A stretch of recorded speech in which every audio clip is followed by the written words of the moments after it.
Liberia and shows the world the truth about Liberia. We educate, elevate, and promote all things Liberia.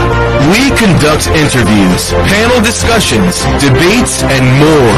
Tune in to Focus on Liberia on Facebook and YouTube and be a part of the stories that make up the news. This is Focus on Liberia, and I am Dennis Jah. Hello, ladies and gentlemen, and welcome to Focus on Liberia. My name is Dennis Jah, and we are broadcasting from Atlanta, Georgia. In tonight's edition of Between the Headlines on Focus on Liberia, I'm honored to have the standard bearer of the CPP, that's the Collaborating Political Parties, and ANC, Mr. Alexander Benedict Cummings. Mr. Cummings, welcome to Focus on Liberia yet for another time. Thank you, Dennis. Good to be with you. It's been a while, but it's wonderful to be back with you on Focus on Liberia. Thank you. We want to welcome all our viewers from across the globe. This is Focus on Liberia, where we educate, we elevate, and promote all things Liberia.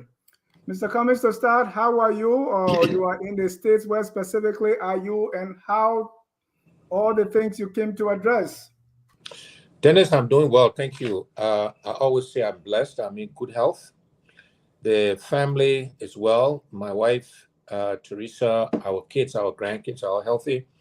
So we always are grateful and we thank God for that. As you suggest, I've been in the U.S. meeting various diaspora groups, ANC Global, but others as well. I was here for a board meeting earlier in the month of October. And I'm currently in New York City. I'm speaking at Columbia University tomorrow at the business school, where I'm a keynote speaker at the African Students Association of Columbia Business School. So I'm looking forward to that. And then I'll be returning home over the weekend.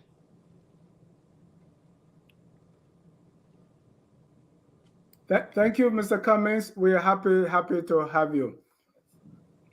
Let's start by saying, tonight you have a hard stop at 7 o'clock. I have a goal here to cover as many themes as we possibly can.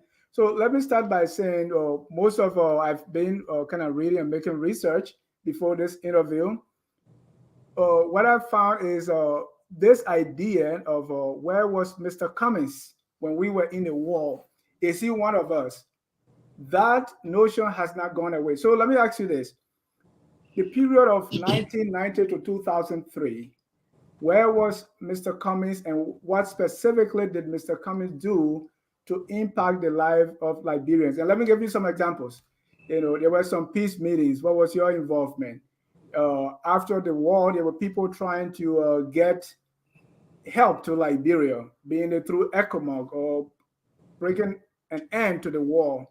After we have peace, there were also meetings to do things for DED or TPS and all the different endeavors to make sure that Liberians at home and abroad are impacted. There were some Liberians on refugee camps. So what was your involvement with Liberians during the course of the war? Well, first of all, let me say, I think that issue has died down, Dennis, but let me answer the question. More specifically, my involvement during the period of the war was primarily with individual Liberians, helping them financially with schooling or medical issues, challenges, etc. We also help Liberians in refugee camps in Ghana specifically. At the time, I was working for the Coca-Cola company. I started to work for Coca-Cola in 1997. I was based in Nigeria. I helped some Liberians in Nigeria at the time as well. We provided assistance to Nigerians in the refugee camp in Ghana. But my involvement was more directly with individual Liberians, helping friends, helping family, helping people who came with a need. And that's where we focused our efforts and activities during that period. Thank you. And specifically in the United States, there were some efforts around TPS, around maybe alumni associations, around county association. What specific, and I can see that before 2015 because I was here in Atlanta and I saw your involvement with our community center. Apart from that, what were some of the things that you did in the United States among Liberian in our Liberian community? Well, as you suggest, by the way, that period of time, I was not based in the United States. I was first based it's good to get the facts right. I was based in Nigeria. Then I was in Kenya. Then I was in the UK.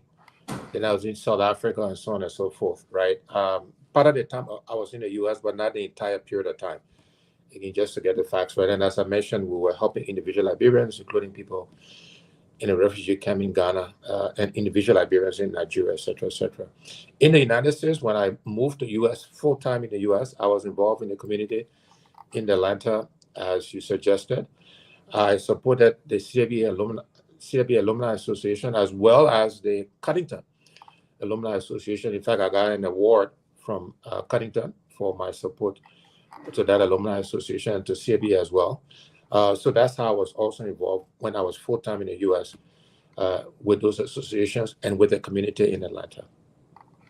Thank you. At this moment, how are you feeling about your campaign? If we were doing polling in Liberia, where would you say you are? And I know since 2017, you've been working very hard and you've been making inroads, I suppose. So where do you see yourself now when it comes to the areas you are doing well? What the demographics that you are having success with that are kind of coming around? The part of the county could be a region, could be a specific segment of the population that is really coming on board on the Cummings side of things. Yeah, so again, it's good to just ground the conversation in some facts, and I'll do that quickly because I know we don't have a lot of time. So I entered Liberian politics, as you know, Dennis, almost literally 18 months before the elections in 2017. And despite my new entry, we came in fifth out of a large field, I don't know, 18, 20 people, whatever. We came in third in 6 counties, including in Montserrado. So we came in ahead of the Liberty Party, Councillor Bromson, who had ran many times, we came ahead of him there. And I believe we came ahead of him in Nimba. So the point is we did relatively well for a newcomer, literally 18 months before. Since then, as you suggest, we've been very active politically. The polling will suggest we're in the top 3 candidates today. So if elections were held today, it'll be between myself, between the former vice president and the current president. And we're very close in that mix. And so we've made great strides. We've actually segmented the country, Dennis, looking at all the electoral districts, all 73, and we're focusing time and effort in those districts where we think we have a good chance of making our case. Montserrado, we're very focused on. We did well in Montserrado after only 18 months, as I suggest, again, in relative terms. We're focused on Margibi, we're focused on Grand Bassa, the Western Cluster, we think we can do well there. And of course, Nimba. Nimba is a big county. Many of my supporters are Nibayans, both here in the diaspora and back home in Liberia. And so Nimba is a focus here. And then, of course, you know, the families from Maryland. And we're going to be having a big event with Marylanders when I get back sometime in November. So those are the geographies where we focus and where we think we can and will do well. Thank you. There were reports that you are kind of ruling out some areas that you think you would not going to go to some areas because you don't have much support there. I don't know how true is that. You know, are you looking at some areas that are, well, I don't have much support there, I'm not going to go there? So we're going to compete everywhere, Dennis. We're not going to leave any stone unturned. We're not going to give up on any Liberian individual, constituent, tribe, village. We'll compete everywhere. But we will also spend more time in some places than others because we cannot be everywhere at the same time. We cannot equally divide ourselves in all 73 districts at the same time. And so, in fact, this is how we got to think about running the country. We gotta prioritize. We gotta make choices. Some areas we'll focus on more than others. So we'll compete everywhere.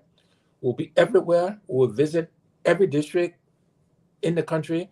But we are going to spend more time in other places than others. That's just a smart thing to do, and that's what we'll do. Thank you. What will Mr. Cummings do? What are the top 3 things you're going to target during your first 100 days in office if you were fortunate enough to be president of Liberia? In no particular order, this will be the top 3 or maybe 4 things we'll do specifically. One is we will provide financing to Liberian businesses, Liberian business women, Liberian businesses, because credit and financing is the engine for private sector growth and expansion. What caused the global economic crisis in 2008 was the freezing of the banks when credit froze. And that's just to say that providing financing to Liberian businesses, Liberian market women is something we'll focus on the first 100 days. Next thing we'll focus on the first 100 days will be a national youth service program. We have to invest in our young people. We have to invest in the youth. We have a team right now developing what that program will be specifically, but it will happen. It will be implemented in our first 100 days. We will ask the integrity institutions, Liberia Anti-Corruption Commission, the General Accounting Commission will authorize and will resource them appropriately, man and staff them appropriately to do an audit of what we're inheriting. That audit will not be a witch hunt. It will not go after any individual, but we need to just audit what we're inheriting so Liberians can see it very transparently, so we know what we're inheriting, and then we can correct, fix, and build upon that and move ahead. So that's something that will also happen in the first 100 days. We will make sure the government is fully staffed in the first 100 days. So we're in the process now of identifying potential candidates to lead various ministries and agencies so we can hit the ground running in the first 100 days and not, be wasting time and thinking about who's going to do what. We'll know when we get in the job, and that will happen in the first 100 days. So those are just some examples of things we'll do immediately upon taking office. Mr. Cummings, I didn't hear about the economy. So let me ask you this one. Over the past several years, the Weah administration has consistently failed the MCC compact. What will Mr. Cummings do? And also with unemployment, because we need to jolt the economy. We also see that the government of President Weah is adding more debts to the balance sheet. How does Mr. Cummings intend to pay for these things? Because you're talking about doing all these things is money. So we have debts. We've been failing the MCC scorecard. And all that. So specifically concerning the economy, what are you going to do to jolt the economy? Because we need jobs, we need money to run things. So again, you asked for 3 things, and so I gave you 3. Okay. So I can add to the other things, which includes the economy, what we'll do in the first 100 days. And let me say that everybody, as we say in Liberia, everybody has the area. Yeah. And the economy, the private sector is an area I know and an area I understand because that's the area I grew up in. And I've lived my whole life. I'm trained in finance, economics, accounting. So again, that's my area. So there are many things we'll need to do to fix the economy. One of the most important things, and it ties into your point about you need money to do all of these things. One of the first things we'll have to do is we'll have to stop the stealing. We'll have to go after the corruption because that's money that can be redeployed and more productively used. And that's why I mentioned auditing what we're inheriting. But in addition to that, we aggressively go after plugging the holes in the bucket, if you will, in the revenue buckets and making sure the money is redeployed. And by definition, by doing some of that, you will begin to spark economic growth by redeploying those funds into the economy. Then we're going to look at how we can very quickly make it easy to do business. Again, the economy is tied to everything I mentioned, providing credit to Liberian businesses. What other rules and regulations? Because the Millennium Challenge Corporation also looked at the ease of doing business in Liberia, and we make it very complicated. So we're going to change the environment. We're going to make it easier. We're going to reduce rules and regulations. Let me be specific about the port. we import almost everything we consume today, and yet we make it very complicated to import things into our country. We're going to look at how can we simplify. Can we go to a flat rate system where every container comes into the country at a certain price, no matter what's in it? It's simple, easy to audit, easy to check revenues, and it will help facilitate economic growth by keeping it simple. So a specific example of what we would do to grow the economy. We immediately started thinking about how we can invest in agriculture. We will immediately look at starting an agriculture development bank, begin financing, go back to credit, important for all of these things. We'll look at reestablishing the Liberia Produce Marketing Corporation because farmers need to have a market, need to have a buyer for their produce. We will look at reinvigorating the Liberia Agriculture Extension Services so that we can train our farmers in modern ways of agriculture, because our provide jobs, it will provide income, it will spark economic growth in our country. I've talked about tourism, ecotourism. One of the specifics we'll do is we will establish a separate tourism agency to focus on tourism and culture.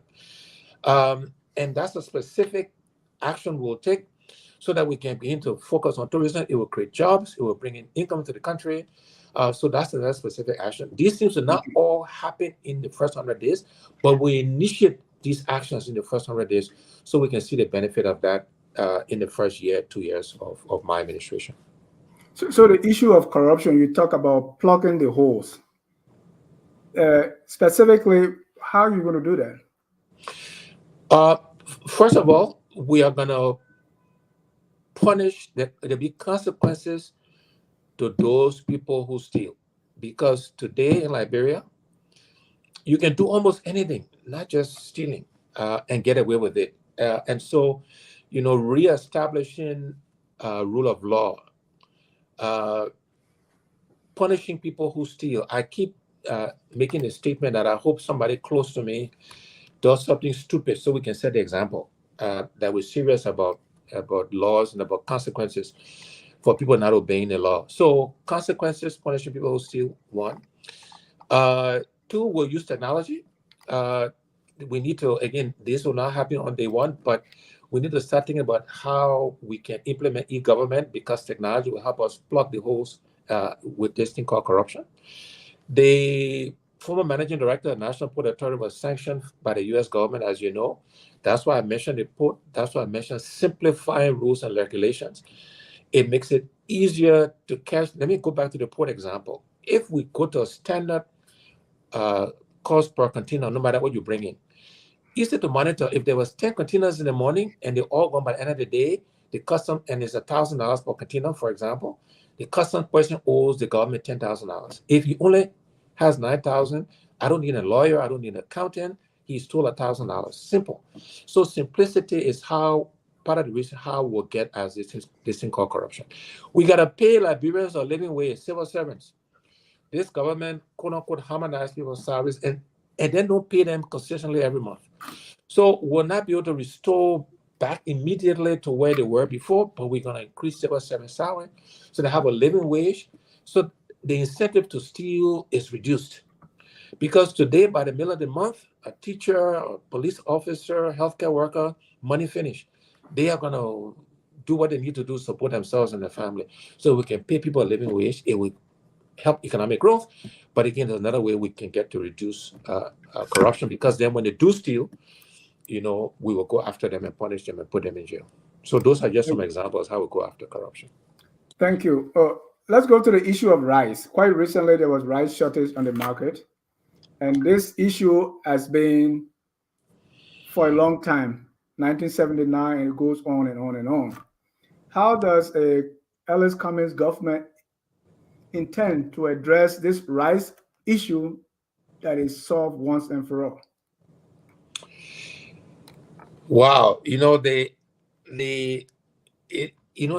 a bigger question, and I'll answer your rice question specifically, Dennis. But there's a bigger question as to why there's so many things in our country that have been a certain way forever, and like we don't we don't change it. You know, like I keep saying, we keep doing the same thing and expect different results. The other example I like to use, and again, I promise you I'll come back to rice very quickly, is we know every year there's certain spots that are impassable going from Monrovia State to the southeast. And yet, you know, every year yet, if nothing else, yes, this road should all be paved forever, but it hasn't been. It would seem like since we know there's a particular spot between Kata and Sakle Pier that's always flooded, for example, why don't we just fix those spots so people can pass, right? And year in and year out, the same thing happens. Anyway, let's come to rice. The reason why I talk about the roads and these spots is this question is symptomatic of a lot of things we got to change in Liberia. But on the rice issue, the long-term solution is to grow our rice. You recall I mentioned agriculture and all the things the specifics will do. We got to focus on growing our rice. It's a national security imperative. And I won't get into all the details as whether we should become 100% self-sufficient or 50 or 80%.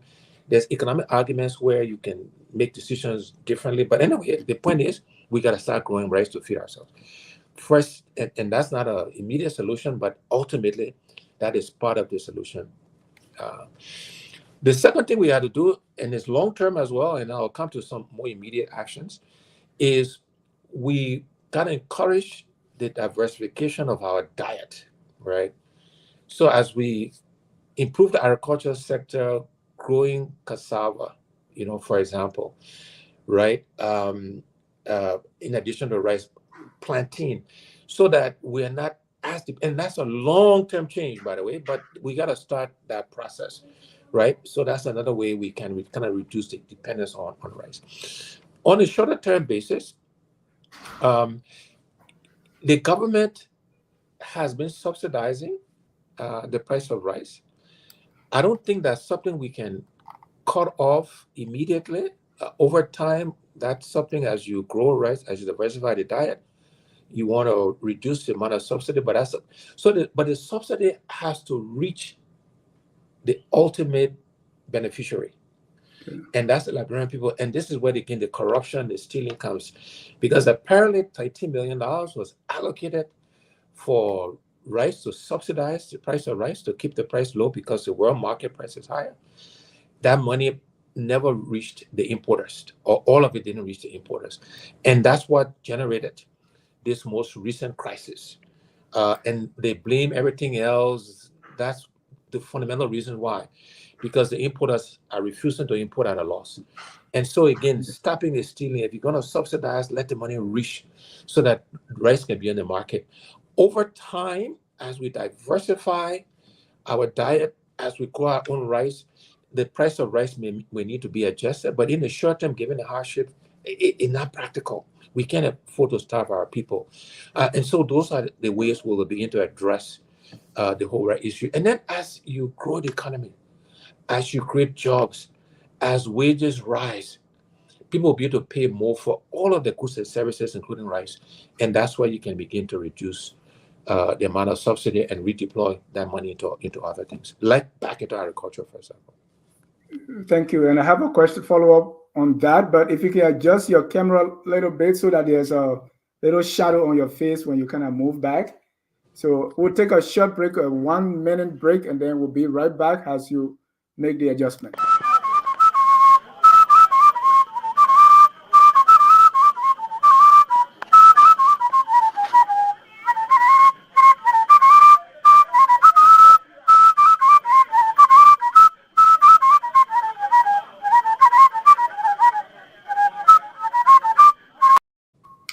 Thank you and welcome back. Is that better?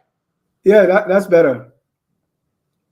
That's better. So Mr. Cummings, as you talk about these things, the economy, you know, the rice issue, the agriculture, and all of that, the question that keeps coming to my mind is, who specifically is on your team? Who are you talking to? Because I know Mr. Cummings doesn't know everything.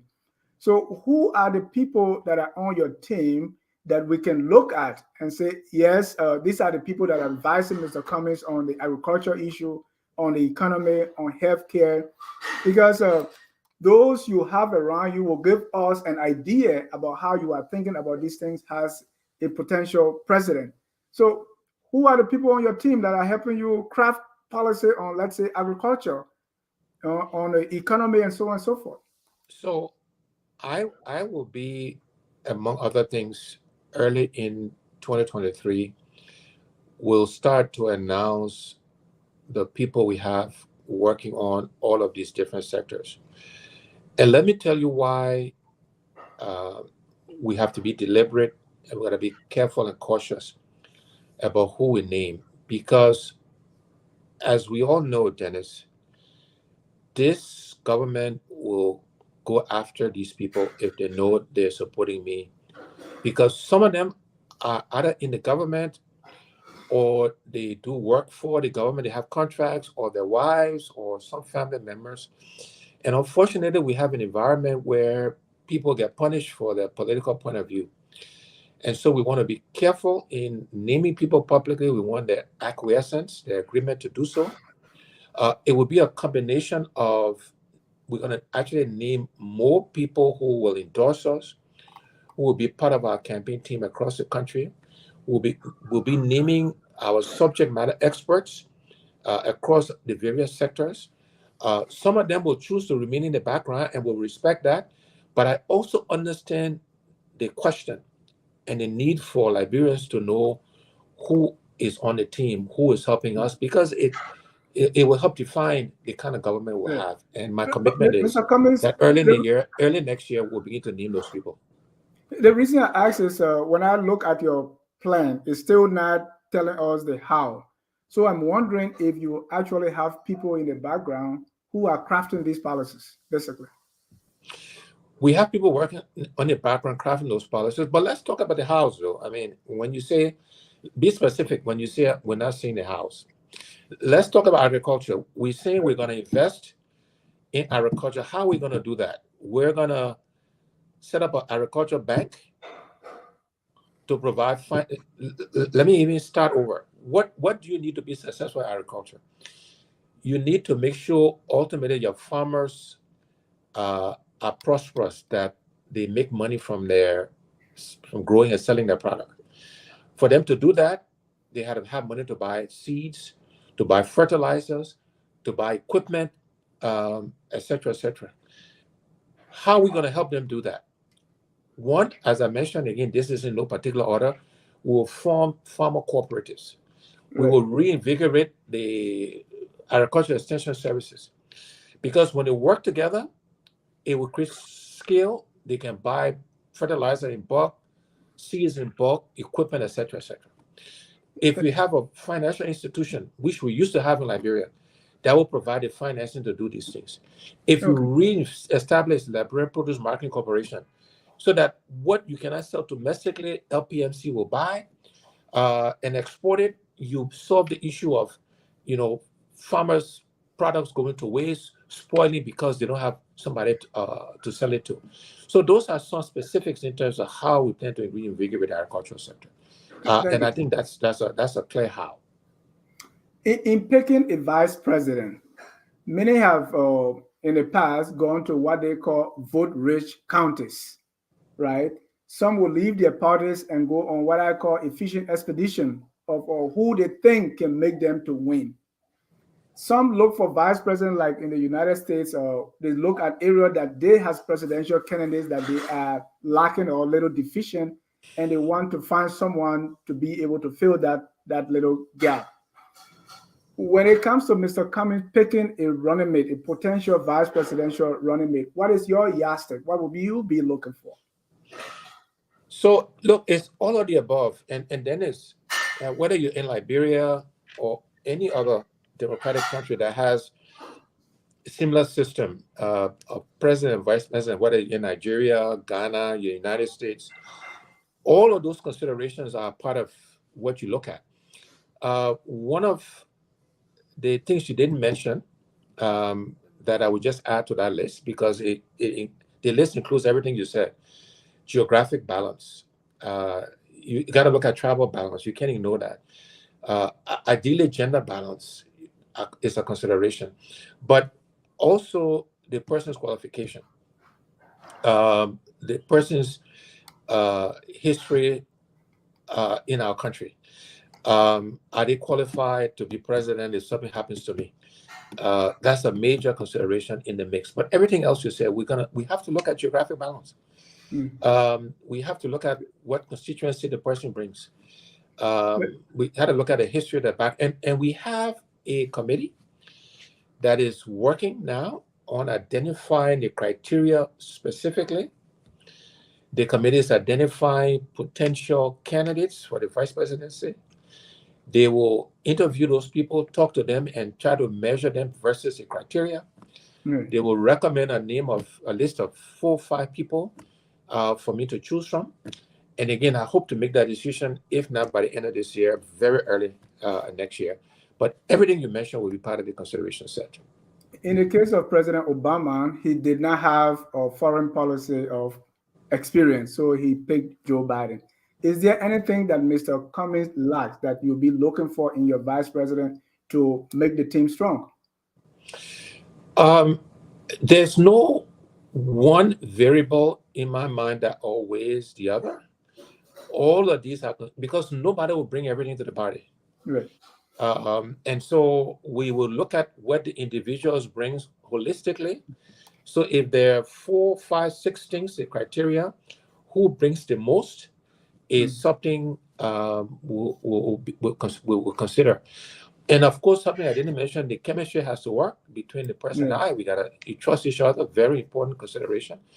But I'm not looking for any one thing above everything else. Right. I'm looking for But is there an area in you? Is there a place? I use the Joe Biden Obama so example. If there's an area, one, I'm not a typical politician per se, if that's what to describe me. I tend to be an introvert, and people say, "Oh, the man not people friendly" and all that sort of stuff, which is not true. But I'm an introvert, so I want somebody who was more of an extrovert, who has a different personality from me. I don't want another Alex Cummings, right? So those are some of the personality considerations that I would be looking for in the vice president. Some say you lack a public service experience in Liberia. Will you be looking at someone with public service experience in Liberia? Yes, but with a caveat. Okay. So yes, but, and the but is, when you look at people who have had public service experience, and you look at our public sector today, what has it delivered? The system has delivered one of the poorest countries in Africa. By any objective measure, right, our country is in the bottom in almost every way measured, even though we're 175 years old. So yes, we got to think about public service, but what kind of public service experience, what results have they delivered? Because our public service has not delivered for Liberian people. That's just a fact, right? So I don't want to overplay this public service thing. It's not unimportant. That experience has some value, but let's not overplay it, because public service in Liberia today has not delivered for Liberian people. Fact. Thank you. Mr. Cummings, you just appointed Team Cummings 2023. And we didn't get to know, first of all, what's the purpose of that team? We did not hear any structure, who's going to be doing what. So what's the purpose? And what did you look for to be able to put this team together? What each individual person is bringing to the table? That team comprised of people who came and wanted to support us. Some we reached out to and asked, but a majority of them are people who said, we believe in your vision. We believe that the biggest challenge facing our country is the economy. And we believe of the choices we have, you're the best person to address the economy, create jobs for our people. And we have a point of view that we want to build a big tent, and anybody who puts the hand up and want to come and support us and endorse us, we're going to embrace, we're going to welcome. And so the majority of those people named were people who are supporting us and wanted to come and make it public. I mentioned some of the challenges of going public and supporting the opposition candidate, but these people wanted to do that. Let me also say that we will have others will be naming and announcing. In the next several weeks, other people will put their hands up and they will come and join the effort. In fact, we want to almost go on a county by county basis, people who are identifying us and want to support us. And that's something we'll embrace and we'll support. We have a campaign team that, and we have a political institution, the CPP, the ANC, the Liberty Party that we're working with. And we have a CPP chair, as you know, we have an ANC chair, we have structures, right? But the campaign team is being organized as we speak. And we'll be announcing more specifically the roles in the campaign organization as we go forward. But majority of the people we name are people who wanted to come and go public with their support for us. Right. So this is a campaign team. So was there any vetting? And so what specifically were you looking for to put a campaign team together? Just anybody who come, or what is it? Yes. So yeah, as I mentioned, the initial list, and I emphasize the word initial, was mostly people who volunteered and wanted to come support us. You know, there are some questions about some of the individuals. And what I say to people is that when we change the environment, when we change the way rules are applied, many of the people who are considered quote unquote bad will follow the rules. I often say, if you take Liberians, Dennis, and you bring them to the United States or the UK or other countries, and they follow the rules, the same people, same us, right? And so I hear some of the criticisms about some of the people, and what I say to them, and I say to you, I say to Liberians, when we change the environment, when we change the expectations, when we change the rules, these are the people and others that will help to transform the country. The country is what it is. I'm not running for president of just good people. I'm running for president of Liberia. And any Liberian who wants to support me will be welcome, but they will understand that the rules will be applied to them. The consequences for disobeying the rules will be applied to them. Whether you came early, whether you supported me or not, is beside the point. We will work together to change the country, change the rules, change the expectations, and everybody will be expected to follow. So everybody is welcome to come and join the Cummings team, the Cummings campaign. Please come and put your hands up and come join us. I hate to do this, but you are a corporate guy, and you understand recruitment. You understand vetting when you're bringing people on board to perform a specific task. This is a campaign team, so it is not just because they came. It's because you were looking for something, right? So I want to get specifically what is it that you want from this campaign team that you were looking for as you put it together. We have, thousands of Liberians, and you chose the initial or number. So what is specifically were you looking for in them? So that list, Dennis, and it's a fair question, by the way, so don't apologize for asking it. The campaign team will consist of people doing multiple things. Some will just mobilize and recruit in their neighborhoods, in their communities. Some will have more specific tasks, will be in communications, will be in finance.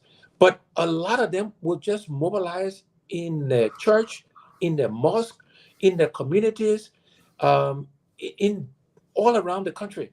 And then some will have more specific tasks because they bring skills, they bring accountability, etc. So it'll be a combination of all of that. This first list was about people who were willing to volunteer, to come and support us, and we make no apologies about embracing them, because, as I mentioned, many people have been afraid to go public because the fear of being punished by this government. And you will see a whole different mix of people. Some of them seem like came in first, and others, as we grow this tent, as people come to support us. I'm a corporate guy.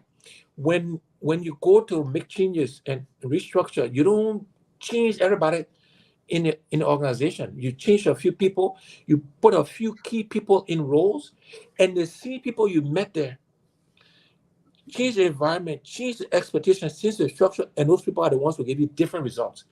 I've been through multiple restructurings in my public life. And yes, you make some changes, you hire some people, but the bulk of the people you inherit in that corporation are the ones that will change the business. And so the same concept applies to the campaign and to how we'll change Liberia. Thank you. Mr. Cummings, have you read the TRC report? If yes, are you aware that the NPFL, for instance, is responsible for 63,000 plus violations, and that some of the people that you name on the team have been indicted in the TRC report for crimes? Are you aware of that? Yes, I mean, as I mentioned, people volunteer to come and support us. Those people know that when we implement the War Economic Crime Court, if the evidence leads in that direction, that's where the evidence will lead. And I'll make it clear to you and to your audience that, again, all Liberians are welcome to come and support Alexander Cummings. Strong advocate for the War Economic Crime Code. In fact, we issued a statement about a week and a half ago to reiterate that point. And when that entity is established, and wherever the evidence leads, whether you came early, you came late, you supported me or not, if the evidence leads to you, the evidence leads to you, and the consequences will be meted out to you, but it will be based on the facts and will be based on the evidence. What the NPFL, because I've heard that you want to grow a big tent, and therefore, but unfortunately, only people in this big tent are people who are former or connected to the NPFL. Why didn't the big tent include some people from ULIMO, from Model, from LUR, from AFL, to be able to actually increase this tent? So I don't, you didn't hear, or maybe I wasn't clear. In both in the announcement, and as I said earlier, this is an initial list of people. I also said when we made the announcement that even the order that we named people didn't mean anything. It was just the order we named them, and that more people will be named. Every Liberian will see themselves in this tent. Every kind of affiliation, past affiliation, current affiliation, every tribe ultimately, every gender, every religion, every Liberian will see themselves represented in this list of people. So again, maybe I should emphasize this is an initial list. This is not the only list. And as I also mentioned a few minutes ago, Dennis, in the next 2-3 weeks, we'll be announcing more people. And every Liberian will be able to see themselves across the country in a list of people that will come to support us.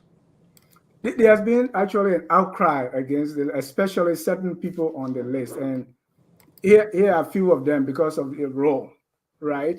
So there have been this outcry. I remember when your former Chief of Office Staff, Mr. Isaac Vatuba, co-authored a book in which he quoted then celebrity George Weah as making some remarks.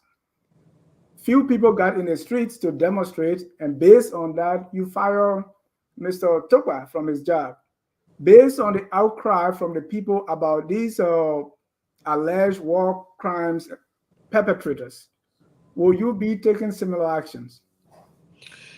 So, one, you use a keyword alleged, and two, because you keep sort of, I think, in my mind, repeating the same point. People are volunteering to come and help and support us. We are building this big tent of Liberians. Liberians are made up of good people and bad people. Most countries in the world, Dennis, that have rule of law, where people who disobey the law there are consequences. Most of the citizens follow the law. I mentioned same Liberians. If you take them out of Liberia, you put them in countries where the law is enforced, they follow the rules, they follow the law. When we change the system in Liberia, many of these people who are alleged to be bad, I believe will follow the rules, follow the law. And if the evidence leads to the allegations being true, they will bear the consequences of it. I'm saying that to you. I'm said that Liberian people publicly. I've issued statements that in fact recently, and I'm very clear and deliberate about that. But we cannot win with just the good people in Liberia. We got to win with all Liberians. And I wanted to be president of everybody, not just a few people. You've been sold to the Liberian people as clean hands. Of late, and Mr. Clean, of late, you've been saying, I'm not perfect. You have listened to some of your speeches where you repeated that. Are you trying to lower the expectations of Mr. Clean, or are you trying to, I don't want to use the word justify, are you trying to blow a whistle that you're going to be spending some time with those who have been perceived as not clean? Dennis, one statement has nothing to do with the other. I mean, are you perfect? No, I'm not. So I'm not. It doesn't mean I lack, integrity or, but I'm not perfect. I was just making a statement. The statement was in the context of, because some Liberians have this idealistic view. And I made that statement in the context, Jesus Christ is not running for president of Liberia. Muhammad is not running for president of Liberia. That all the people running for president are flawed. We are flawed men. Right now, no leading women I'm aware of anyway. So my point in making that statement was, you're not going to have perfection. There are things about me some people are not going to like. There's some things about me that you mentioned earlier. I don't know everything. And that's why you need advisors and that kind of stuff. So the statement was only made in that context. It was not meant to justify or rationalize or whatever. The two had nothing to do with the other, because none of us are perfect. And it was a reminder to Liberians that when they make up stuff, when they come up with all of these things, it's like, but what about everybody else, right? So that was the context for the word or for the description, if you will. Oh, I think a month or so ago, Senator Prince Wise Johnson announced that some years ago you gave him or his university $55,000. That was not reported. We did not know about it because it was not publicized. But you've been publicizing other donations, like the one to AMEU, the students in Harper, University of Liberia, a community college in Nimba. Why was the money given to Prince Johnson? Why was it not publicized? Why we didn't know until Prince Johnson have to come up to say it? So there are many donations I make, Dennis, that are not publicized. Many. Okay. That donation was, first of all, it was not $55,000. I think it was around $25,000 or so, somewhere in that range. You say that money, but it's not true. I'm telling you, I gave the money. So okay. What the facts are. That money was given in 2017 for his institution, for his school. And as you mentioned, we give money to other institutions. Some are public, some are not. We give a lot of help and support to individuals. I don't normally give or help because I want approbation, because I want recognition. We do it because we've been blessed, because we can help, and because we see there's a need. So there was no ulterior motive. There was no hidden agenda. There's no secret. We gave his institution, an education institution, money for his school. So there was no ulterior motive for not making it public, because it's not a secret. It's nothing I'm ashamed of. Anybody who is investing in education, who looks for our help, and we think it is merited, we will provide them help and support. I'm just curious how you decide which one to be public and which one not to make public. There's no overt criteria for saying making this public or making it not public. Sometimes we make it public, sometimes we don't. time is fast spent. Let me quickly rush through a few of the current issues that are happening, and we'll come to the Elections Commission. From what we see, the timetable was announced, which we clearly will show that things appear very unrealistic when you look at the elections timetable. We see the problem with ledges, and we see that census that's just almost impossible because census data, you need to use the census data for the elections, and you are having the census have, what are you doing?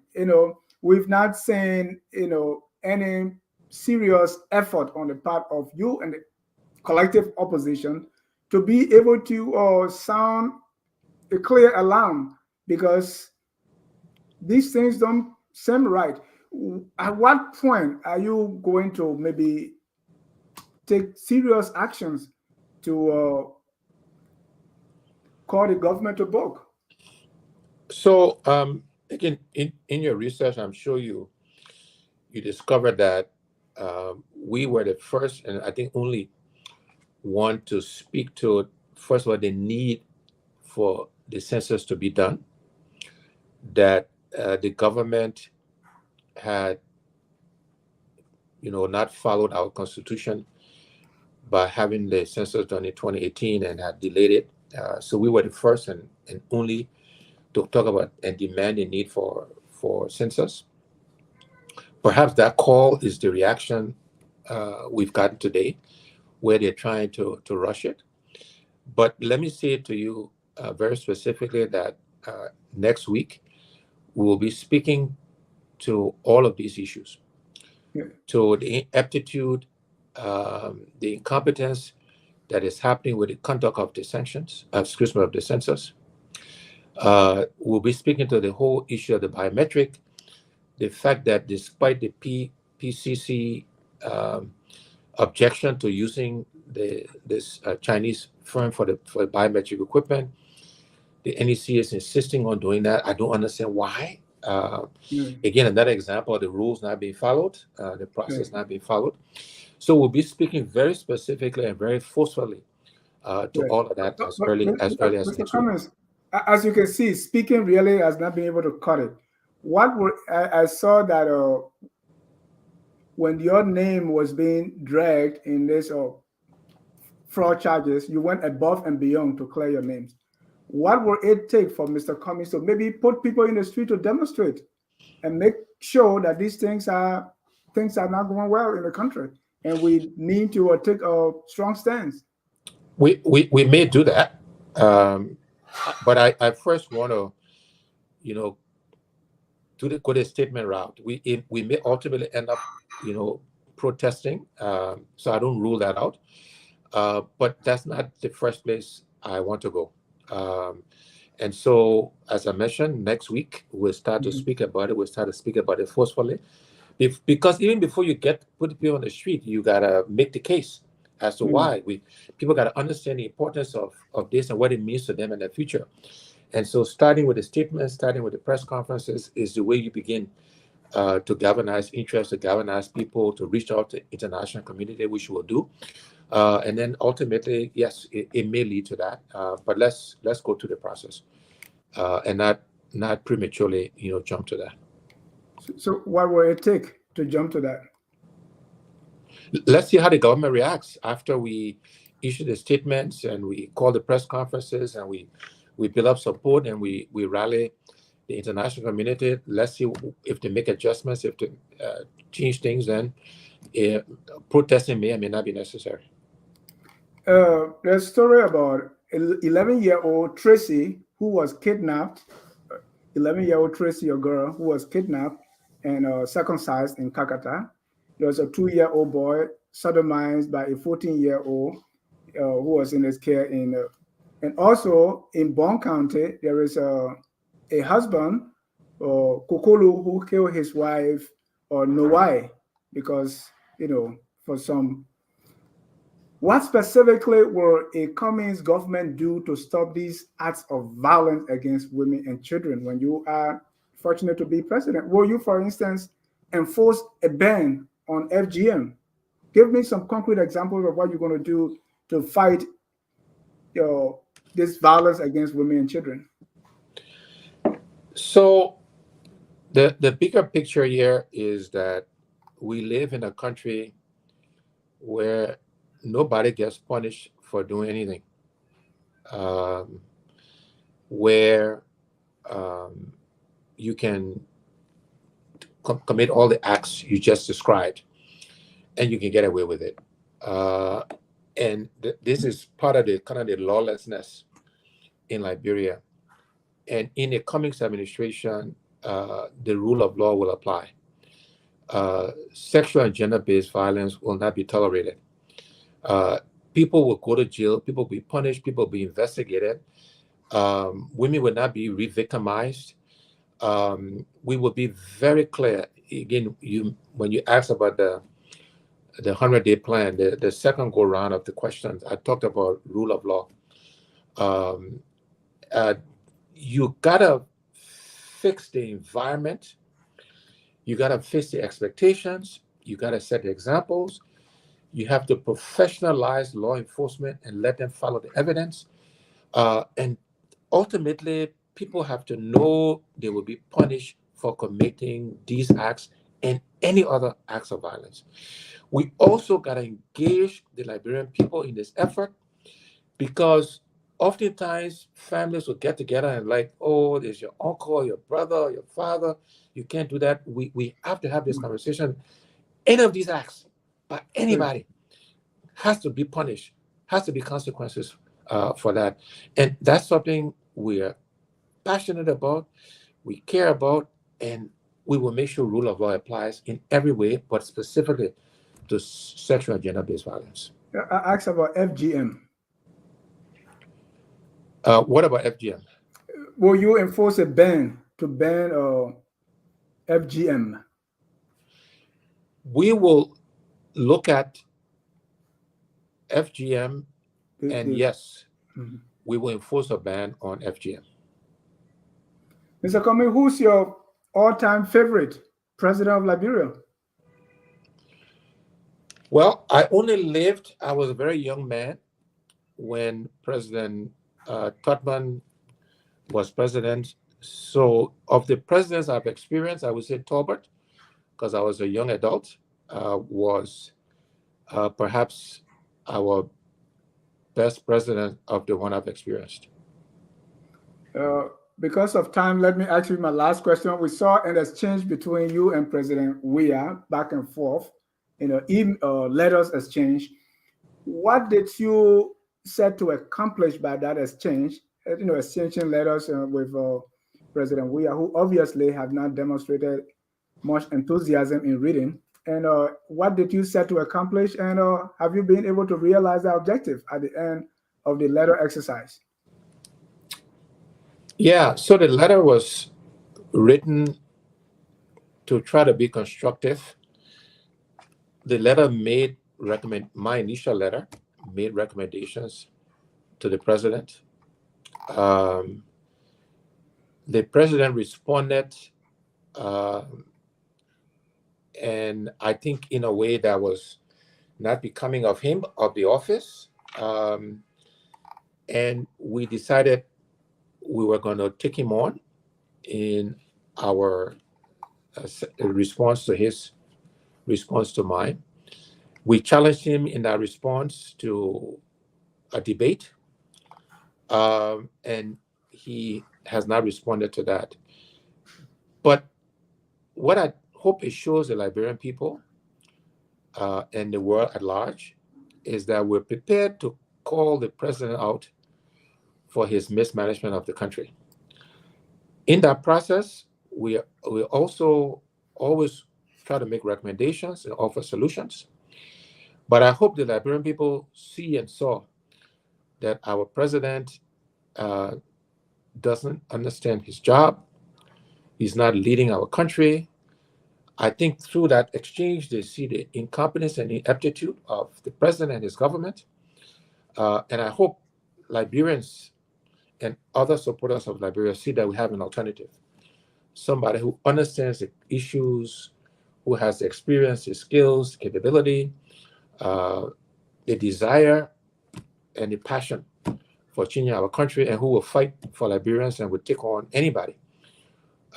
In this case, the president who is mismanaging our country, which is resulting in the suffering of our country and of our people. Mr. Cummings, thank you very much. Before I let you go, can you commit to here at FOL we do debates so that we can debate the issues? We hope to see you back. Can you commit to a debate with either Councillor Gonglo, Mr. Boakai, or any of other presidential candidates right here on Focus on Liberia? I would be happy to come on Focus on Liberia. It will all depend on the circumstances, who else will be on, the topics, how it's going to be facilitated. So as you know, I'm not afraid to discuss any subject with anybody. In fact, I think in 2017, it was my debate performance that actually propelled my candidacy, even though it was very young. So Dennis, it all depends on how you structure it and how it's organized. And if we're satisfied with the rules and conditions, we'll come on. If we're not, we'll try to negotiate, get it right. But it all depends on how you structure it. Thank you so much. So sorry. You know, when President Doe came to power, they asked him, "What's your policy?" He said, "No new policy. We'll do the same policy." President Weah was in during his sermon. He said, "We fired Louis Brown because he doesn't know diplomacy." You know, Liberian foreign diplomacy. Our policy is we vote with the United States. What is Mr. Cummings' foreign policy? You don't have to answer that question. Think about it the next time we come back, because I don't want to keep you 1 minute above your time. And then who are the people on your team that we can look at and have an idea of what will drive your foreign policy agenda? Thank you so much for coming. Let's hear your closing comments and we'll take leave of you. Yeah, no, thank you. Look, thank you for the very spirited conversation. What I want Liberians to know is that we can change our country. Liberia deserves better, but we have to make choices. And Liberia will not change because we talk it, I talk it, you talk it. It will change because we do the work and we make the sacrifice. And so we want to build this big tent of all Liberians who are prepared to follow the rules, do the work, make the sacrifices, and then we'll change our country. But thank you for the conversation. Thank you so much. Stay tuned. Right after this conversation, we're going to have a post-debate analysis on Tough Talking Thursday. Again, Mr. Cummings, we are glad you came. Thank you to our viewers, and thanks for all those working in the background to make this possible. On behalf of all of us here at Focus on Liberia, we have just 1 hour with Mr. Cummings. We hope we could talk more, but we're going to be discussing this on Tough Talking Thursday. Stay tuned. Join us right here on Focus on Liberia. Until then, I'm going to close with the song that says, "We are all Liberians." See you soon. We are Liberians. Liberia is our home. Liberian people.